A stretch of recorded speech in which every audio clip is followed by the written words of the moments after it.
Good afternoon, everyone. I welcome you all to the third lecture of the Regional Center for Biotechnology's Science Setu lecture series. This series has been specially organized by RCB to celebrate India's 75 years of independence and to showcase the ongoing research activities at RCB.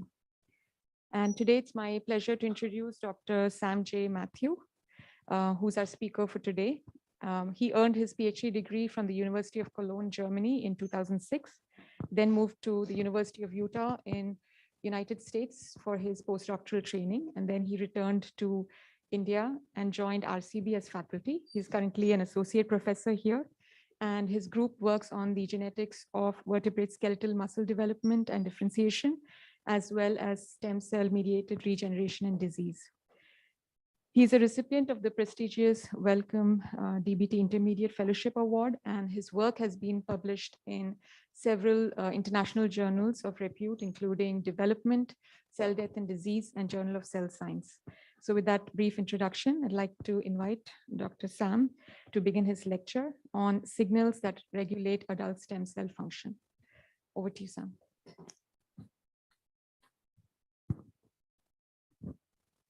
Thank you very much, Divya. Can you hear me? Is it clear? Okay, thanks.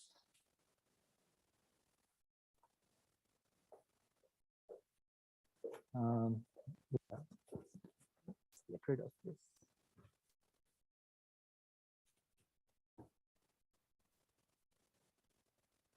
So as Divya mentioned, I'll be talking today about one of the projects that we do in the lab, that we are working on in the lab on adult stem cell function with respect to the skeletal muscle. So we all know there are several animals, especially we are focusing now on vertebrates, which have a remarkable regenerative capability. So this is one such organism which we do not work on, but this is the axolotl, which has a remarkable capability to regenerate different body parts.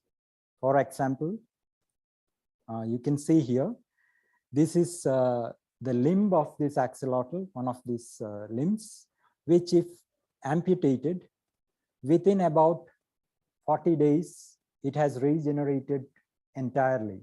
There's nothing that will distinguish it from how it looked like or how it functioned before this amputation. So you can compare here to here.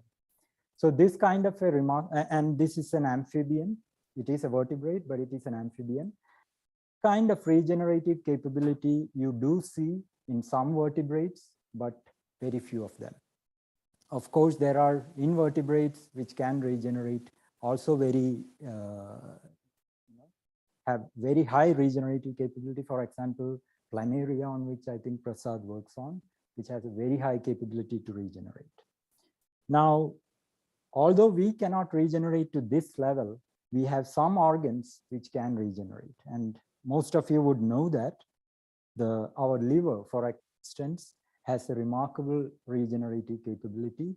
If we have about 2/3 of the liver cut off or excised, the remaining part of the liver can actually regenerate and reach back to the same size as was before. But there are very few such organs in our body which has that level of regenerative capability. And in the case of the liver is quite unique, because even now, people do not completely understand how this regeneration happens in the liver. There are no real designated stem cells that have been identified in the liver, for example, because generally when we talk about regeneration, we are talking about some designated or dedicated cells, which are known as the stem cells, which would take over this function and be in a position to regenerate either the damage or the tissue that is lost. But in the case of many tissues in our body, we do have dedicated stem cells. Although in the liver, it could just be that it has not been identified yet and it's elusive.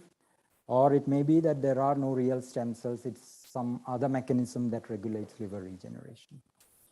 But There are other organs which have dedicated stem cells. One such organ is the largest organ in our body, which is the skeletal muscle. So this is just showing you the skeletal muscle. It is the largest organ in our body. It is required for a lot of different functions, 4 of which I have listed, such as locomotion, posture maintenance, giving support to the body and regulating metabolism of the entire metabolism.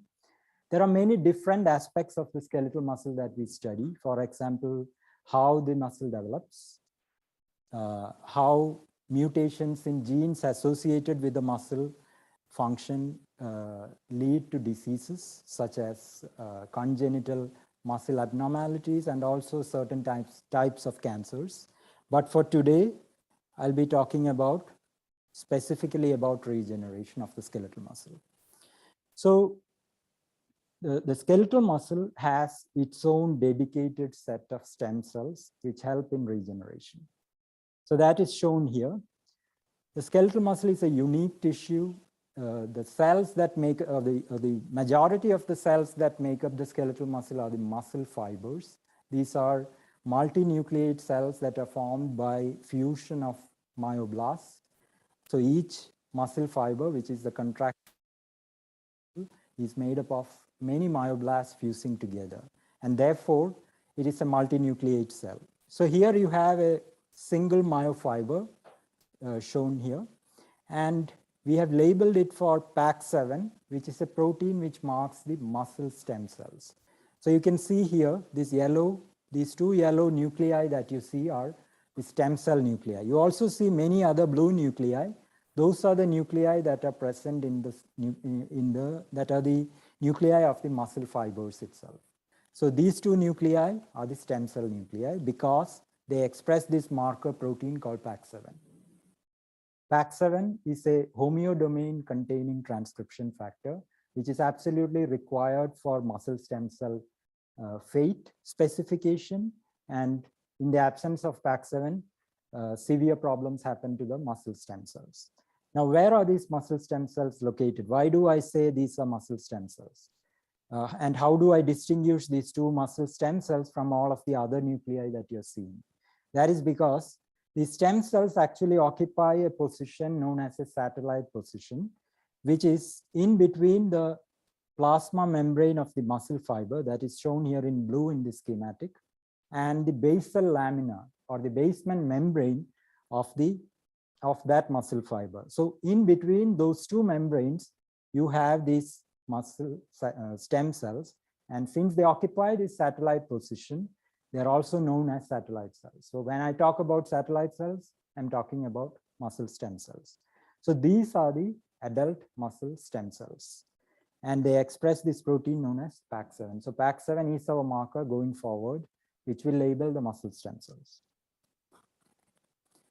Why do we need them? Obviously, our muscle gets injured or damaged due to many reasons, such as maybe sports or accidents, and especially due to muscle diseases.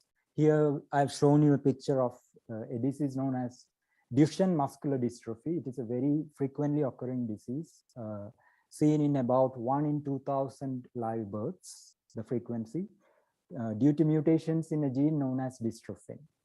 Now, the kids are born more or less normal, but by about 10 years, they are wheelchair bound, and by about 15 years, they die. And it only affects males because it's an X chromosome located gene. And therefore, females can only be carriers. So death is certain because by 50, nobody lives, as of now, nobody has survived beyond, say, 20 or 25 years with this disease. So here also, the muscle stem cells are crucial to repairing the damage, although because of this mutation, the repair has a time limit, and beyond a particular number of repair cycles, the muscle cannot regenerate any longer, which is why these patients actually, their muscles give way and they die due to respiratory and cardiac failure. So therefore, for repairing all of these damages, you need the muscle stem cells.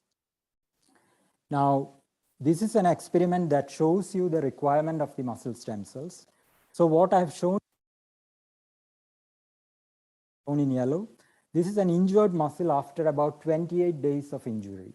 And you can see that this muscle has completely regenerated. You cannot distinguish this muscle from this muscle. So actually, this is not one muscle,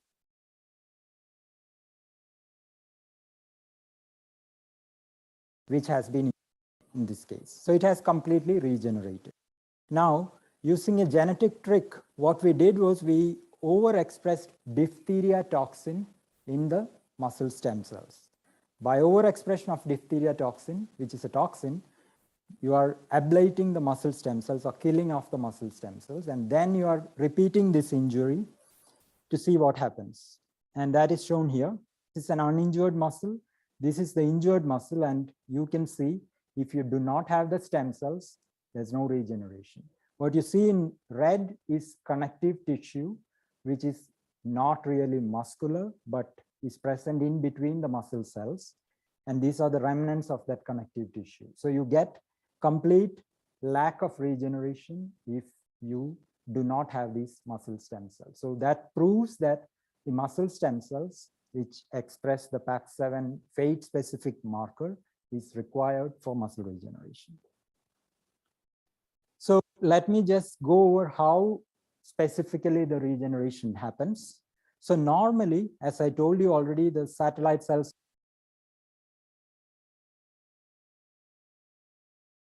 red because not they remain what is known as inflorescence or under frequency. But if there's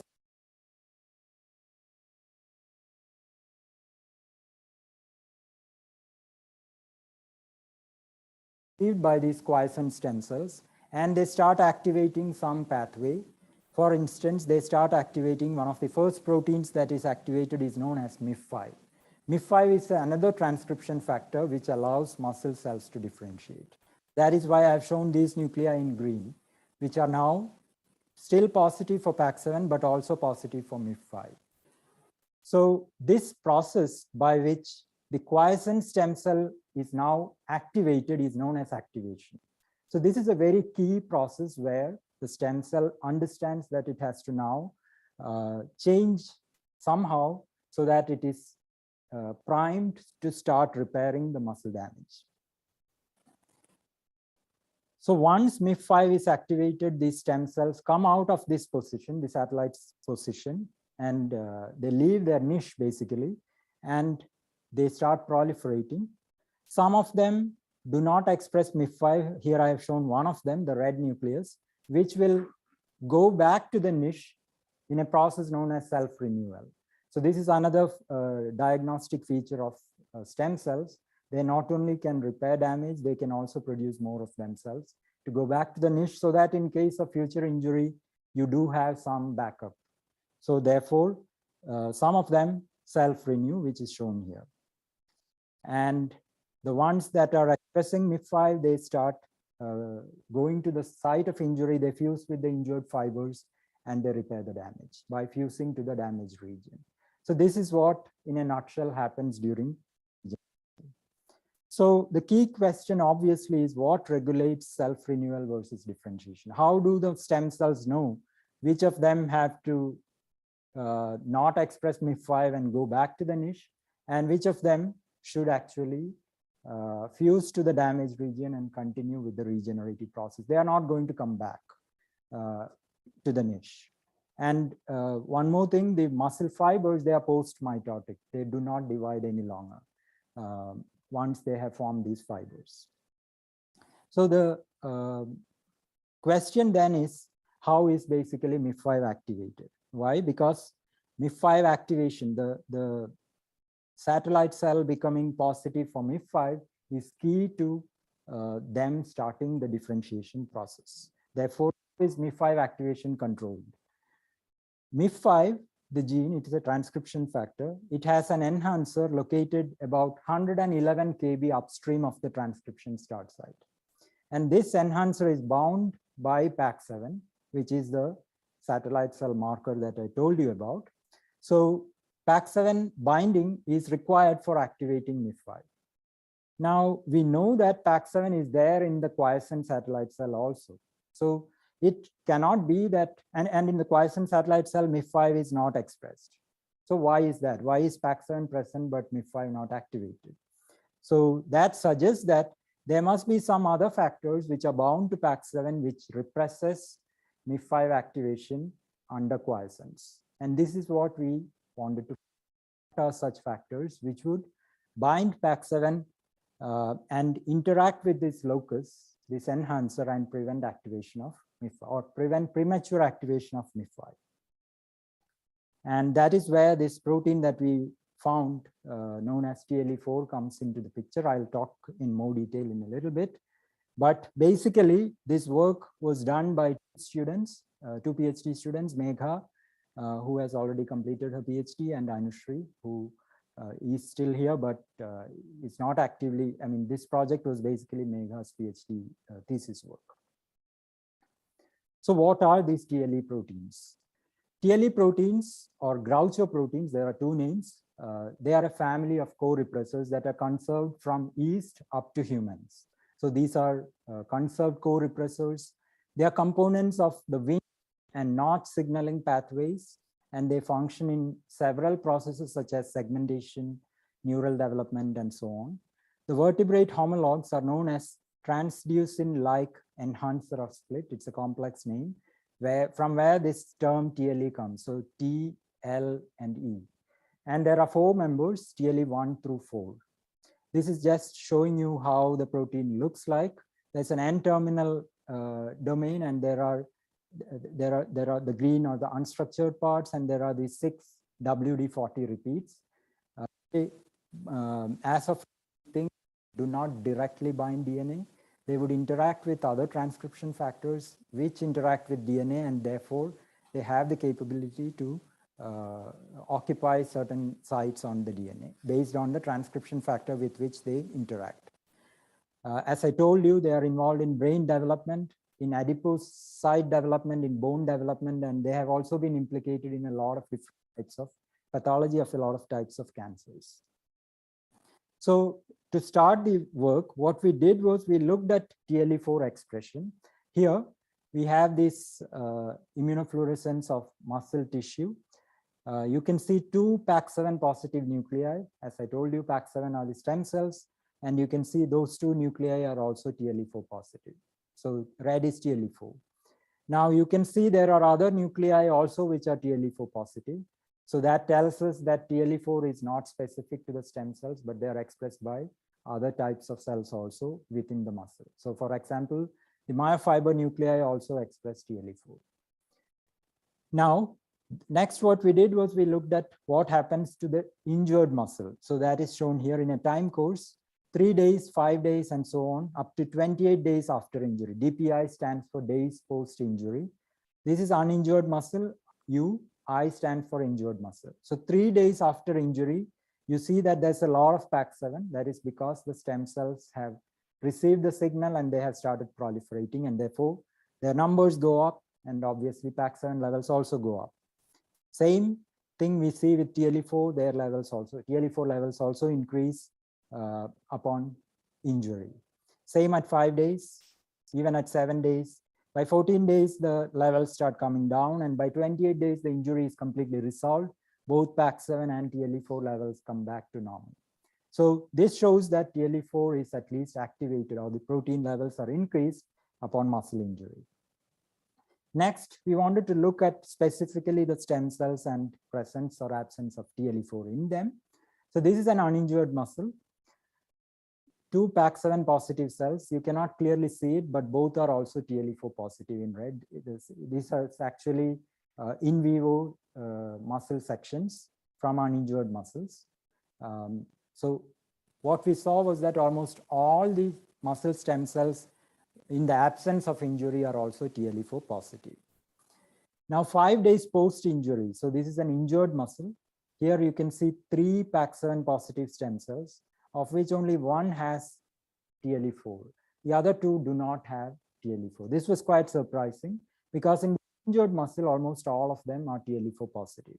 Now 14 days post-injury, by which time more or less the injury has started getting resolved, we see that 2 Pac7 positive cells shown here in green and both are again Tle4 positive. So it looks like at early time points after injury, you get many of the satellite cells start downregulating Tle4. And we quantified that is shown here. Percentage of Pac-7 positive, Tle4 negative cells. At 3 days, we have about 25% of the stem cells do not express Tle4, whereas in uninjured muscle, almost only about 3% of those do not express Tle4. So there's a big jump from 3% to 25% when we look at 3 days post-injury of the cells that do not express Tle4. By 5 days, it's similar. About 18% of the satellite cells do not express Tle4. By 7 days, it's come down, and by 14 days, it's back to normal levels. So almost all the stem cells now express Tle4. So this suggests that the stem cells that are, so 3 days and 5 days are the time points when the stem cells start proliferating and start differentiating to repair the damage. So maybe at these time points, somehow Tle4 needs to be downregulated for those stem cells to be able to perform this repair. So to understand this better, what we did was we isolated single muscle fibers from the muscle. So you can actually take out a whole muscle from the mouse limb, and you can separate the fiber, individual fibers. When you separate them out, the stem cells that are located in that satellite position will also come along, and therefore you can see what happens to those stem cells. You can study them better using this kind of an ex vivo culture method. So you're taking the whole muscle from mice and then isolating individual fibers and looking at the stem cell function. So here is an image. So what I'm showing is again labeling for Tle4. The 2 yellow arrowheads point to 2 Tle4 positive satellite cells in an isolated fiber. And you can see those are also positive for another muscle differentiation marker known as MyoD. What is interesting is that 3 of these cells, 3 of these nuclei are MyoD positive, while only 2 of them are Tle4 positive. So one of the MyoD positive ones is not expressing Tle4. This is 12 hours after we isolated these fibers. So these fibers, when we do the isolation, that is kind of mimicking the injury process, because we are actually taking the muscle, out of the mouse, and that is going to mimic how a normal injury happens. So we looked at this again, carefully quantifying this, and we saw that right after we isolate these muscle fibers, how many are MyoD positive and Tle4 negative? How many of the stem cells are MyoD positive? So MyoD, as I told you, is a marker for differentiation. We saw that around 70% of the satellite cells which are MyoD positive are Tle4 negative. So the red bar is showing you Tle4 negative MyoD positive nuclei or stem cells.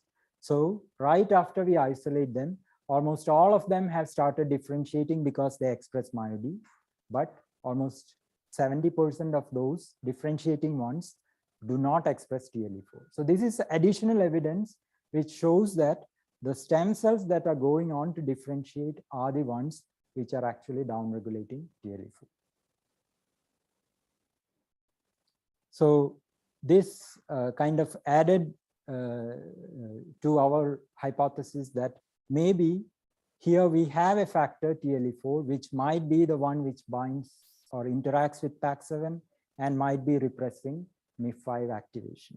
So I'm just showing that cartoon again. So then, of course, the next question is, can we see if there's any interaction between Tle4 and Pac-7? And for that, we did immunoprecipitation. And indeed, we saw that flag Tle3 pull down MIC Pac-7. So there is actual physical interaction between Tle3 and Pac-7. We also did endogenous blots for using Tle3 and Pac-7 antibodies, not tagging, but with endogenous antibodies. And we see that the interaction is still there. So this confirms that Tle4 can interact with Pac-7. So next, we started looking at the functional data. And for this, we did knockdown of Tle4 So we used the siRNA based approach. We knocked down Tle4, C5 and T5. C is for control, T is for Tle4 siRNA, and 5 is the time point. So C5 and T5 are the 5th day, C7 and T7 are the 7th day. And you can see there's very good knockdown happening when we use the Tle4 siRNA. This is Western blotting. And this is also quantified by densitometry. We get better than around 70% knockdown is what we get. This is quantifying the Tle4 levels after knockdown. But what is most interesting is that if you look at MIF5 levels, we see a high upregulation of MIF5 protein levels when Tle4 is knocked down. And that is quantified here again by densitometry. You can see that about 5 to 7-fold upregulation of MIF5 happens when Tle4 is knocked down. So that suggests that Tle4 is required to repress MIF5. This is what we thought, but unfortunately, this is an experiment where we are looking at the protein level. So if what we are hypothesizing is correct, we should see the same thing at the transcript level because it's a transcriptional regulation. And therefore, we looked at what happens to Tle4 knockdown cells, what happens to MIF5 in those when we knock down Tle4 at the transcript level. And that is shown here. So indeed, the same thing is what we see. So when we knock down Tle4, there's an upregulation of MIF5 transcript levels at both 5 and 7 days, a significant upregulation. This suggests that Tle4 indeed is required to repress MIF5 expression in the stem cells. So if Tle4 is actually repressing MIF5, what would happen if we use another siRNA to knock down MIF5 also? Can we rescue that phenotype? So that is shown here. So this is control siRNA in green. Red is Tle4 siRNA. Blue is MIF5 siRNA, and this purple color is MIF5 siRNA plus Tle4 siRNA. And the property that we are characterizing here is what is known as fusion index. I'll show you in a couple of slides what exactly that means. But basically, it is looking at how well the stem cells are contributing to the muscle fibers. Basically, how many nuclei are present in each of the fibers. And you can see that in the Tle4 knockdown, there is very few nuclei inside the fibers. Whereas when you knock down MIF5 along with Tle4, you rescue that. So this shows that the function of Tle4 to suppress MIF5 that can be rescued, or the phenotype that we see when we knock down Tle4 that can be rescued by simultaneously knocking down MIF5 also. We did the opposite experiment as knockdown overexpression. So that is shown here. Overexpression of Tle4. This is control. We express a plasmid containing Tle4. This shows that Tle4 is overexpressed compared to the control. And we see that MIF5 is now actually expression is suppressed. So there's a significant downregulation of MIF5 level. So in all of these ways, we now understand that Tle4 indeed regulates MIF5. Now for final proof, obviously, we need to see if actually Tle4 occupies that enhancer region of MIF5. So that just depicting here, this is the MIF5 gene transcription start site. Here is the minus 111 kb enhancer where Pac-7 binds. And therefore, we did a chromatin immunoprecipitation, a chip, and looked at whether Tle4 can occupy that same site. And indeed, we find that Tle4 occupies this site. So this proves that Tle4 can occupy this site, which is bound by Pac-7 to activate MIF5. Next, we did a reporter assay. Here we have taken this minus 111 kb enhancer of MIF5 and fused it to a luciferase reporter. So you can see this is just, the green bar is just that reporter.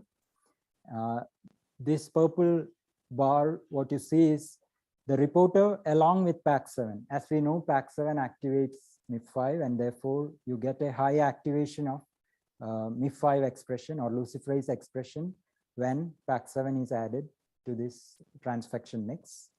In that background, when we add Tle4 also, we get a suppression of expression. And this shows that indeed Tle4 is a repressor which prevents activation of MIF5.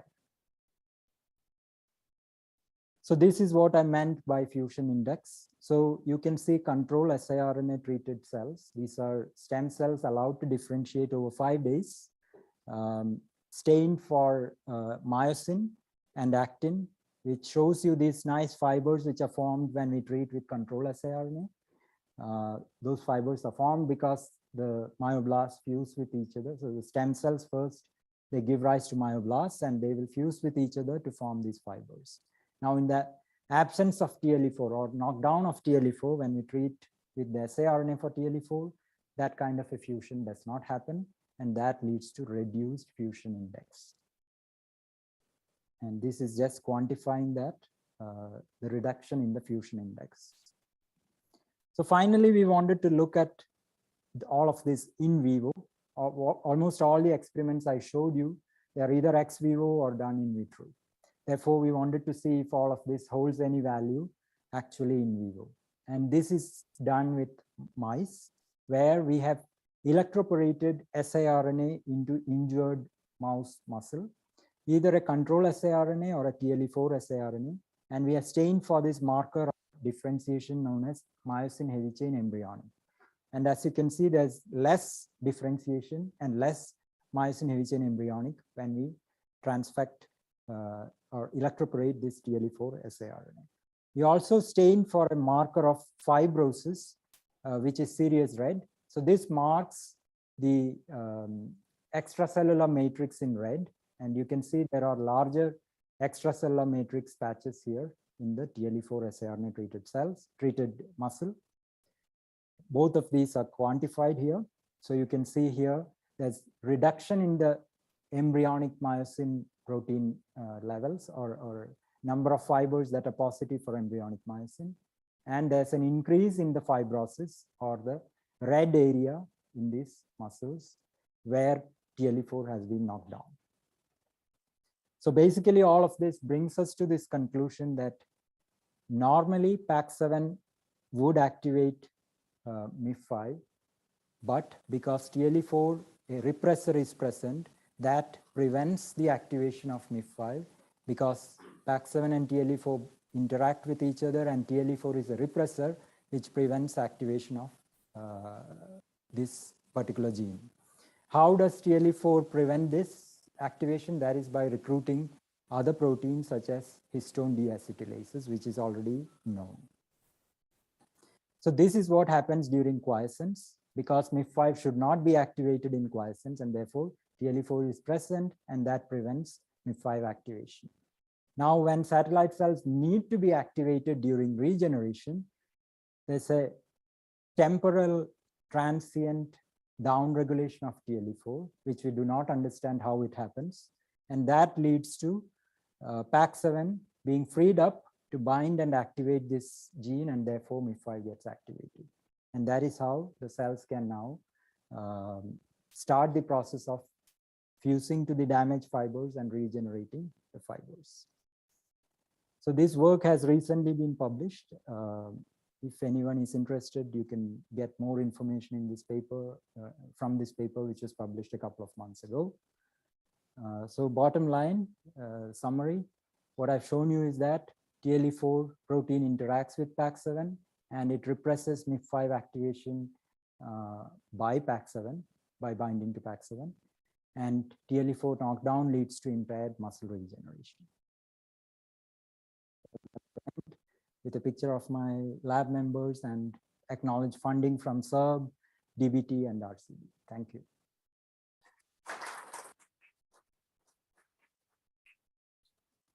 If there are any questions, I'm happy to answer. Yeah.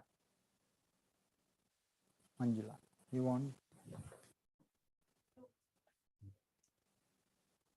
I think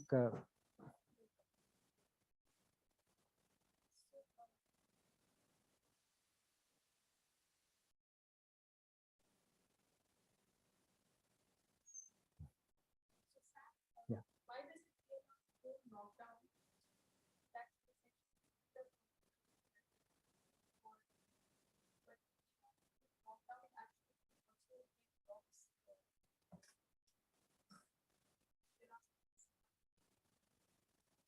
Tle4 siRNA. Yes.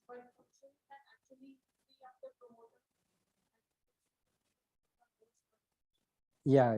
Good point. So you are saying if Tle4 is knocked down, you should get all of them. All of them should express MIF5. This is true, but then there's a limit to the number of satellite cells that are present. So if you overcommit all of them to regeneration, very few of them will go to self-renewal, which means early on you may see a stronger effect. You may start seeing better regeneration, but in a couple of cycles, since there are no backup satellite cells, they are not able to maintain it. So that is what we think is happening.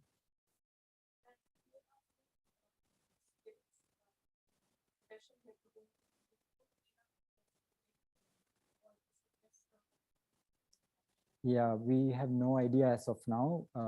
It seems very transient. It is like for a few hours, Tle4 is not there and then it returns. We would need some kind of reporter-based assay, maybe a GFP fusion or something to see this. It may just be as simple as the protein being shuttled from the nucleus to the cytoplasm, or it may be some kind of post-translational modification. Very unlikely it's the protein being degraded because it's gone and it's back very soon. So almost certainly it should be either some post-translation modification or some kind of shuttling. This is what we think as of now.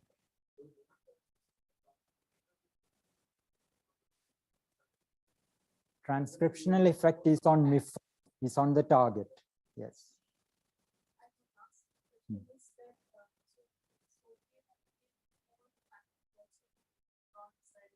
Yes.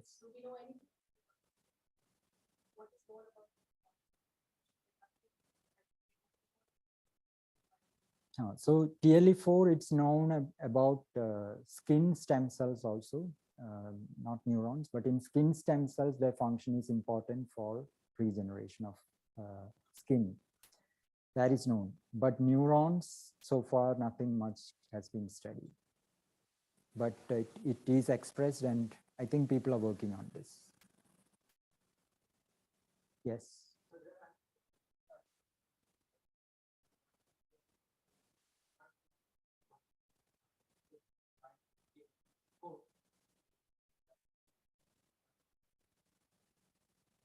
What are the molecules which bind to Tle4?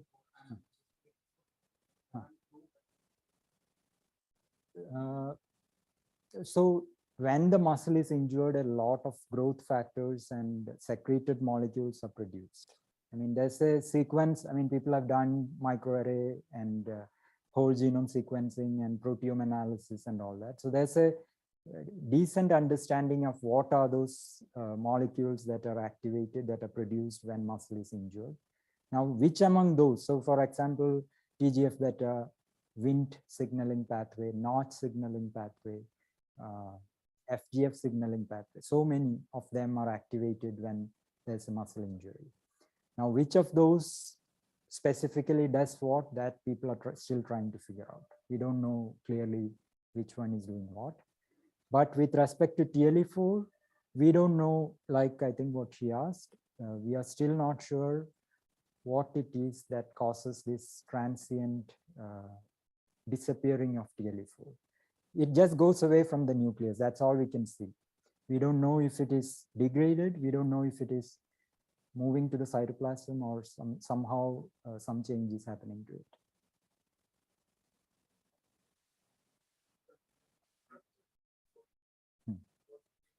Yes. How big is that compared? I have to check, but I would guess maybe for 30% or so. Big chunk.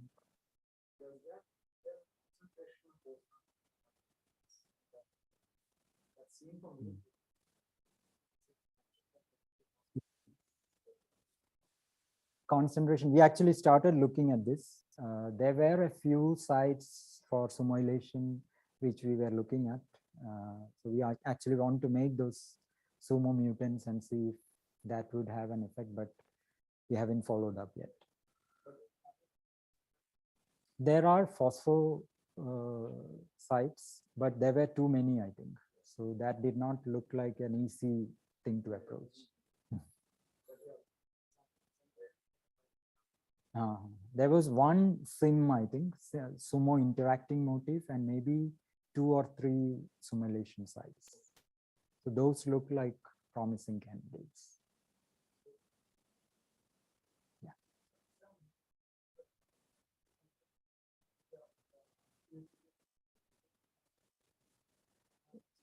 So it is just a piece. So it is located 111 kb upstream of the promoter of MIF5, but the sequence is very short. It's probably, I don't know, 100 base pairs or something.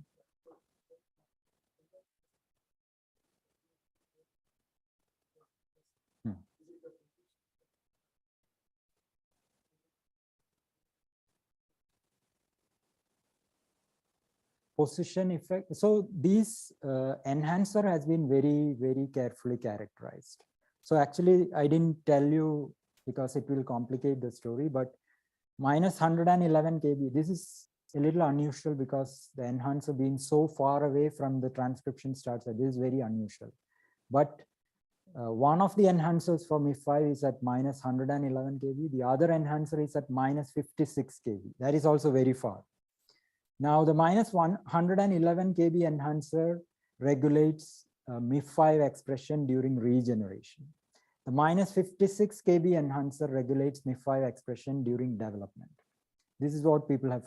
So they have actually teased this apart very carefully. They have used transgenic mice, generated mutations in each of these enhancers and looked at what are the functions. They have also looked at binding and all of those. And when these enhancers are active, and they found that this, the one that we have used, minus 111, that is active during regeneration. And the minus 56 is preferentially only active during developmental stages when muscle development also has to happen.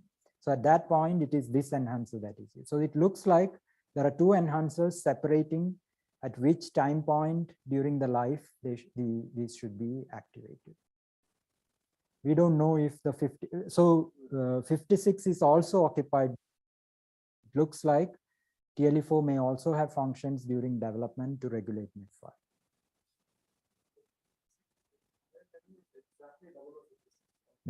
Yes.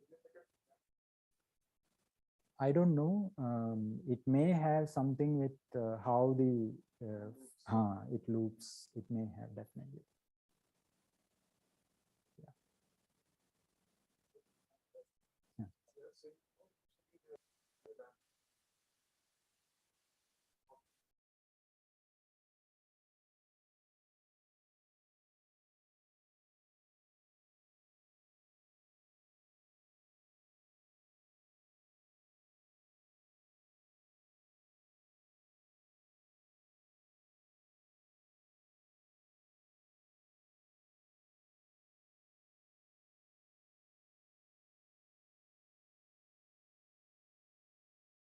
There's nothing that signifies that there should be one every few nuclei or something like that, but they are not evenly interspersed, but every fiber would have a particular number. I think it won't be constant, but it would be relatively similar.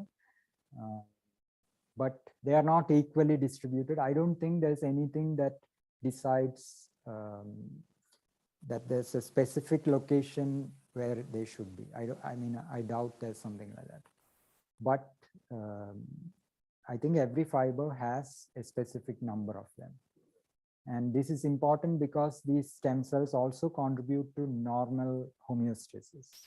So when over time, some of the parts of these fibers are replaced, these stem cells do contribute to, that is kind of, it's not regeneration, it's more repair.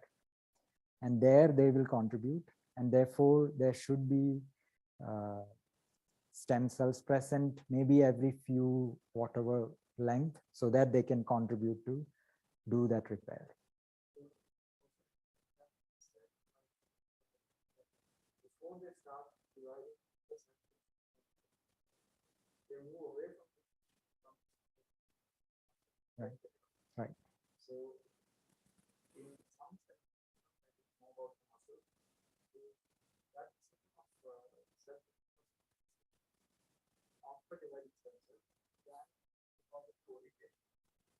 Yes, there is, yeah, it is there.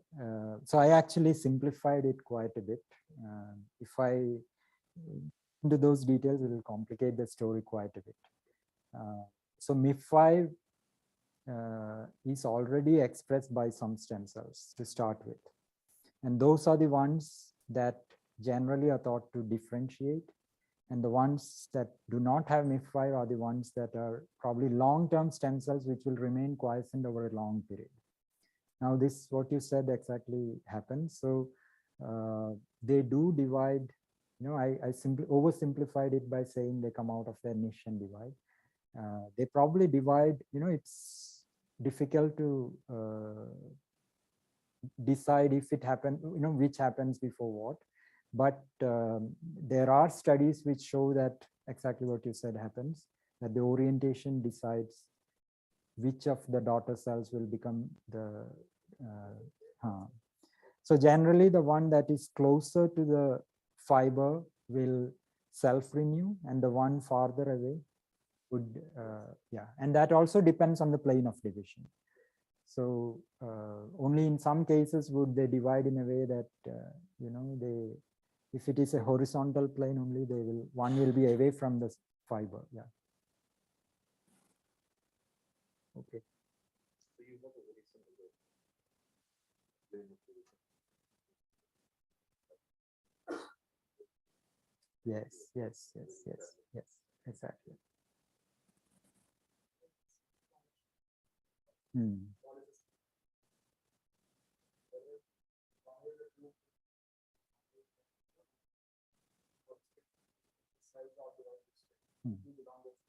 Right.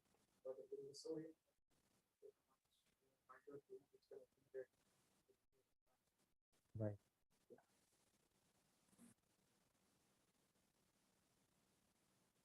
Okay, any other questions?